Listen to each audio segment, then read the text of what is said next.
Hello, everybody. This is Robert Hollis. I hope you're having a wonderful and blessed day. And today's title and subject is gift. Gift. And I'd love to give you a gift. You can go to roberthollis.com/free, and I'll give you a digital copy, a PDF copy of my best-selling book. How is that working? How is that working? So we'll wait for the gift of Facebook to go out and send a message to everyone, letting them know that I'm doing a video. I appreciate that. And here we got some people. Hello, Bill. Great to have you on here. Eric, author, Paul, John. I really appreciate you guys jumping on here. It makes my day. Hi, Craig. How are you? Happy Sunday to everyone. We'll get started just in a little bit, and I appreciate each and every one of you.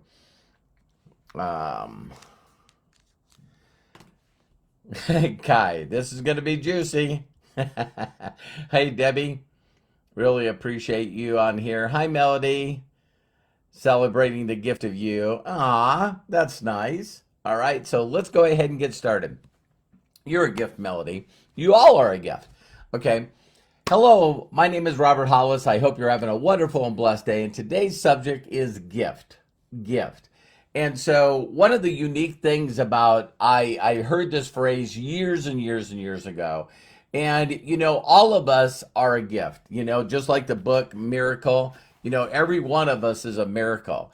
And one of the things that I've heard many times, and now you can go on Google or AI, artificial intelligence, and put in, what are the chances? What are the chances or odds that you're living? That you're living and just being alive. And the last time I seen the number, it was 1 in 400 trillion. 1 in 400 trillion that you're alive. So what are the odds of you watching this video? Out of all the, I think it's 8 billion now, the 8 billion people that are alive, what are the odds of you watching this video, live or recorded? And so I want to throw some things at you right away.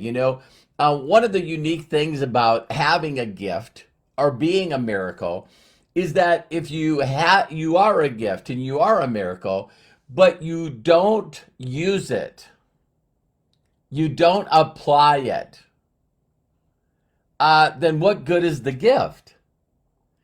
And so there's a lot of great books out there. I haven't looked at this book in a long time, but I believe the name of it was just Present.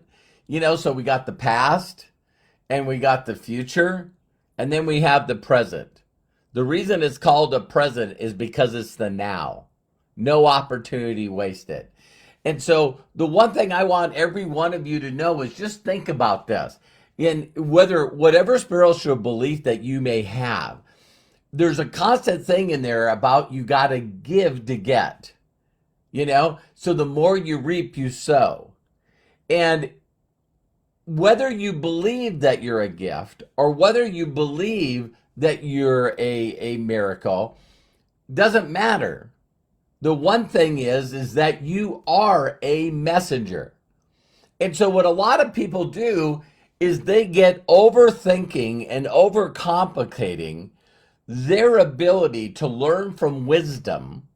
And you get wisdom from other people, and then some people believe they got to have some kind of results with that wisdom and gift before they share it with others. And of course, with it being on Sunday, this is where a lot of people mess up. It's like I always ask people, are you spiritual? Are you religious? And people are like, I'm a Catholic, I'm a Baptist, a Protestant, Jewish, Muslim, whatever, right? And then I always ask this question. I said, so on a scale of 1 to 10, how much do you believe? And it's funny. People are like, oh man, a 10. That's a 10. That's a 10. All right. So since you believe in your belief, then how many people do you convert? How many people do you pique interest? How many people do you invite? How many people do you get to your synagogue, your church, your kingdom hall? And there's always silence. So let me get this correct. You know that it's a gift. You believe that it's a gift. You know that it's a miracle, but yet you won't talk about it. You won't share it with other people. Can you explain to me why? I know why. Because you're making yourself the deal. See, we get these thoughts in our mind that I can't share stuff because, what if, what do the people believe? You know what I mean? It's like, what is their opinion? So we're not only thinking about what they're thinking about, but we're also thinking what they're thinking about us. See, and that's not what a messenger does. A messenger delivers the message to those that have ears to hear. Did you guys catch that? It doesn't say share the message, and if a couple people give you a hard time, or if a couple of people ask you questions that you don't know, that you should give up and quit. So if you know information, isn't it amazing? Let's say that someone, was at a gas station, right? And you're at the gas station and someone said, "Excuse me," and you're going, yeah? And they go, "Listen, I'm looking for this restaurant." And you know where it is. All of a sudden, this energy comes up in you. And you go, "Oh, I know that restaurant. Me and my spouse like it as well. I can tell you exactly where it is." Now, of course, this probably would be before we all had, GPS on our phone, right? But it is amazing to me that if you know a piece of information and someone asks you for it, the normal intentions, the normal thing is why wouldn't we want to help other people?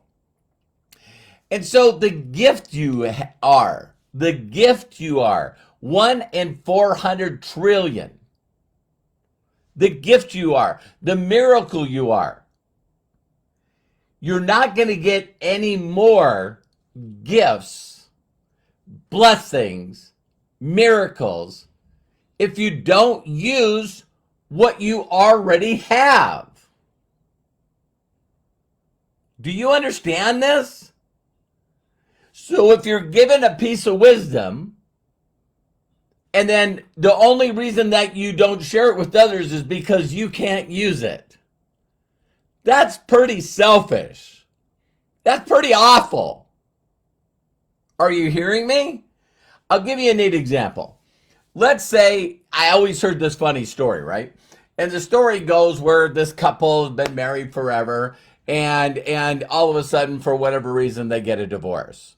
And then sometimes the spouses are told if they have anything they personally own, that they need to sell it.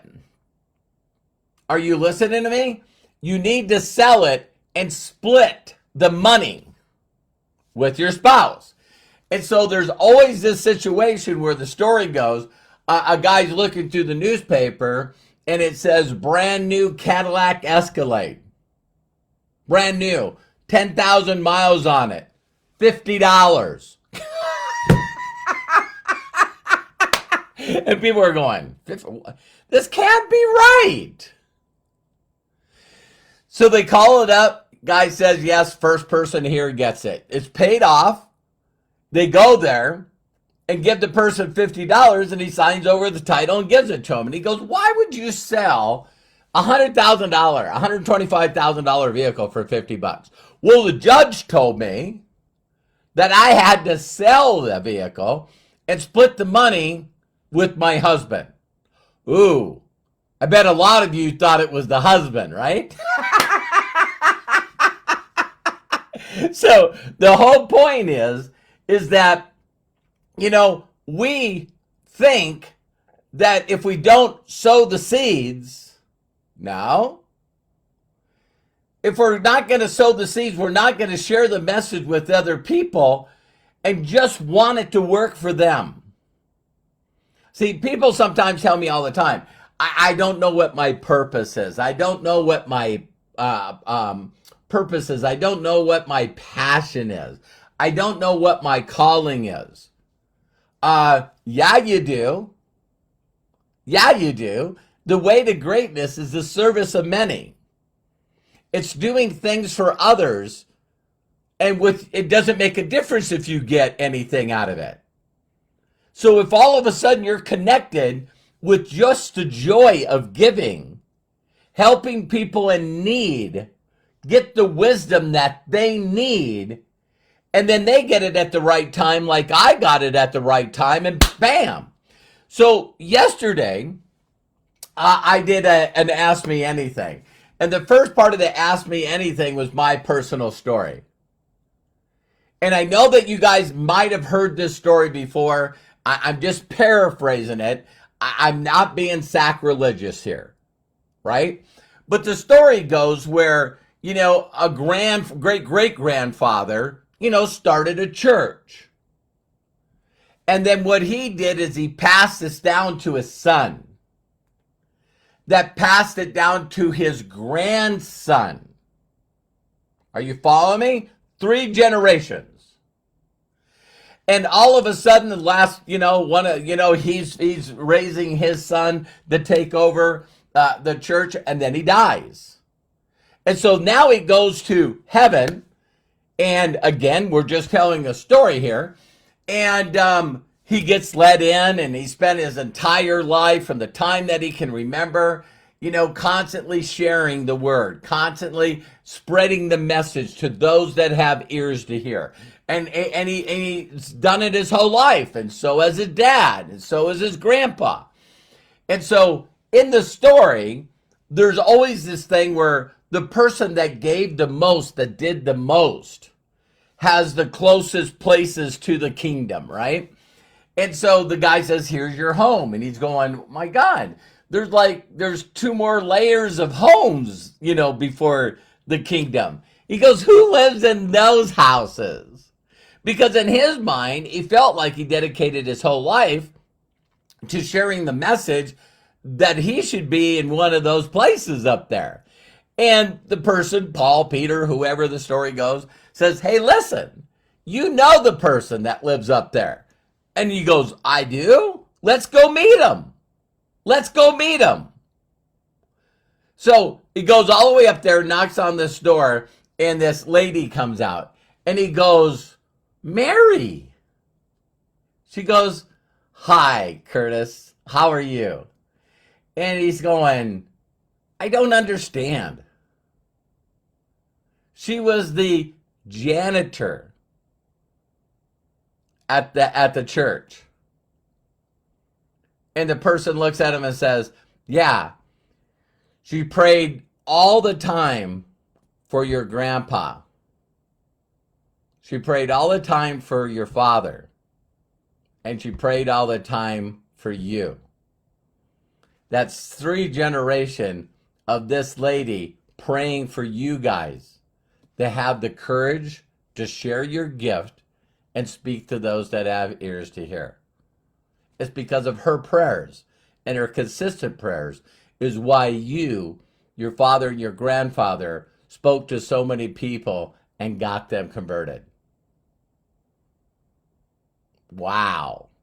See, I love that story because a lot of people always think it might be people like me that is constantly doing the speaking, constantly being brave to go talk to strangers, working on my discipline, to consistently always be doing videos and constantly be talking to people and spending hours and hours and hours on Zoom.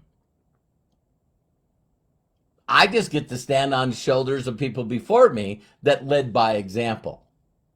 So I want to close with this. Are you really, truly using your gift to help other people? The way the greatness is in the service of many. Are you really, really dedicating time, being scared to go through your comfort zone? Not really caring whether or not you know the answers or not, because all you got to do is be humble and honest. All you got to do is say, I don't know. All I know is tell a story and then connect somebody with someone who does. Are you hearing me?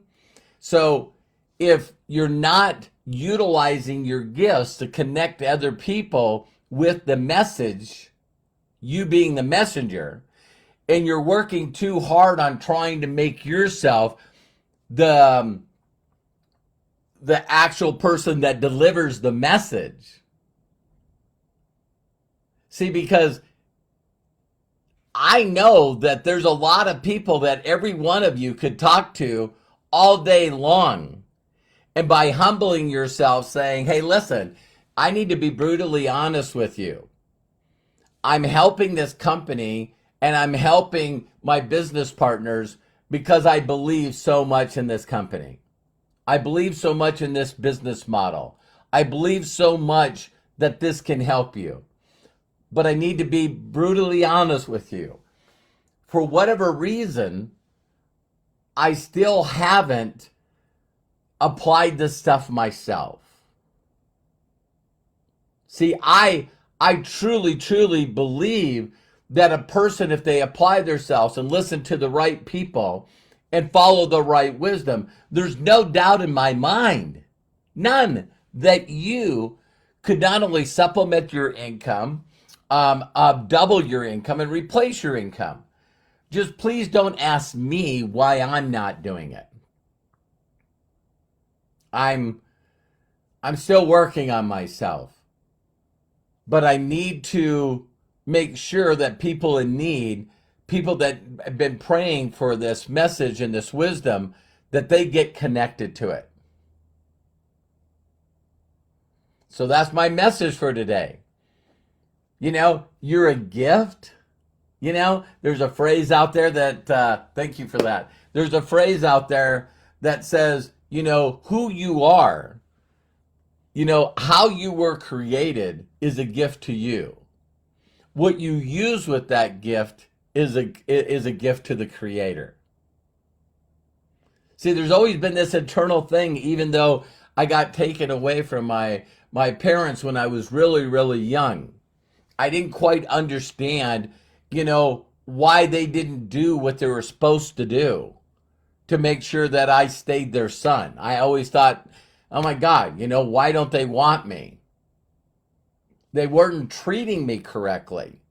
There's too much abuse in the family that, you know, the government, what is it, CPS or whatever, took me away from them and put me in a foster home.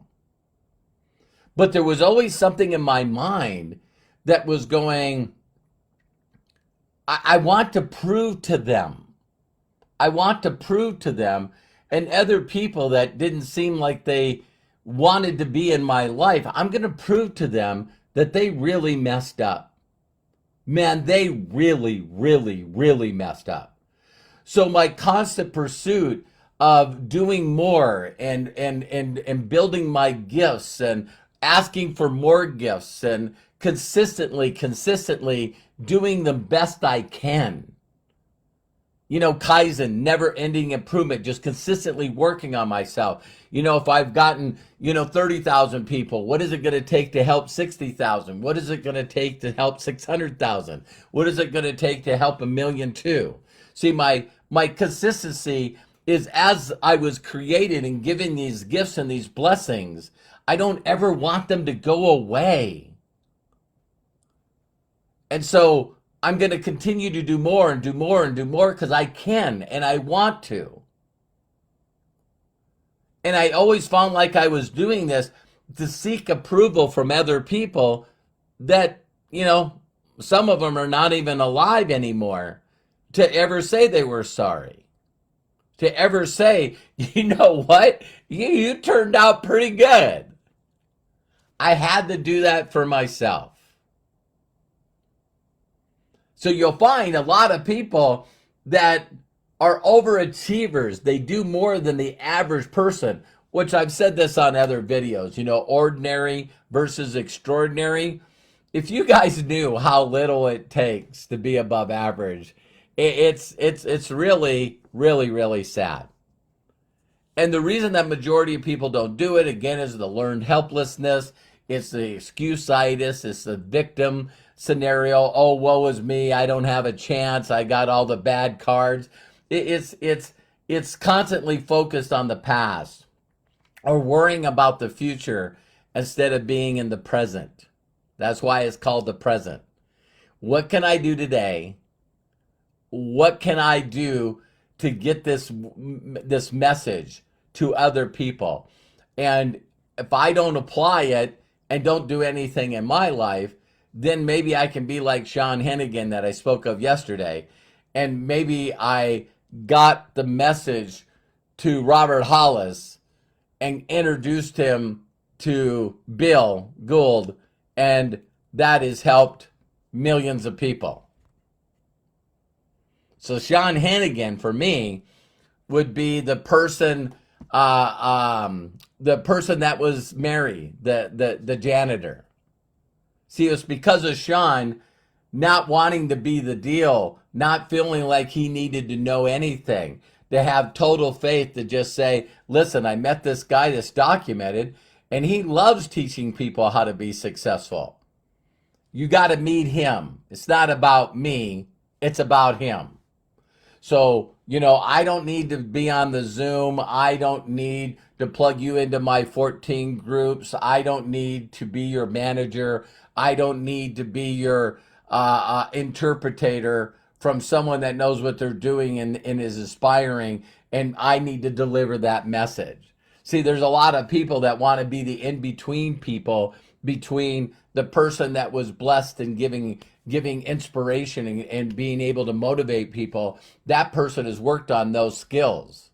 So the same person that I could put in front of someone like Josh Wagle, like the people I could put in front of Mark Cassetta, and they could probably inspire them. Jenna Wagle, they probably could inspire them, motivate them, get them to see that they can do this when I couldn't. Interesting, huh? And so some people just will not. They maybe they know it and they're not applying it, and then maybe they know it and won't apply it. But being able to give somebody else praise and recognition and lift them up and tell other people that, hey, if you listen to these people, they're documented. They're not only documented, they're documented in helping other people change their lives forever. And I need to figure out how to just share the message, just share the message of the invitation to get them in front of somebody that can inspire them, motivate them, get them to believe that if they can do it, they can do this. So I love and appreciate you. If no one's giving you permission to be blessed and happy and fulfilled, let me be the first. And please do me a huge personal favor and share this video with others. I was okay for 18 months of my career to make Bill the deal, just like Sean did to me. I don't know. All I don't know is he's helped this person get 10 grand a month. He's helped this person hit 7 figures. He's helped this person make that kind of money. You need to listen to them. I'm not where I need to be yet. And I guarantee you will get so much respect because I say, listen, I when I got involved in this, I was auto mechanic on workman's comp. I'm dyslexic. I want to make sure that you get the information directly from the source. I don't want to mess it up and get it watered down. So I want you to watch their videos. I want you to watch their training videos. I want you to be connected to them. I want you to put people in front of them. That's a person that will attract more people because they're not in the way. So all I did is give praise and recognition to my mentor, and I went to the top of the company and earned over $1 million before I was 30. Because I just was excited about connecting people to the source of information. So I know you can do this. I believe in you, and we'll see you on the next video. Bye for now.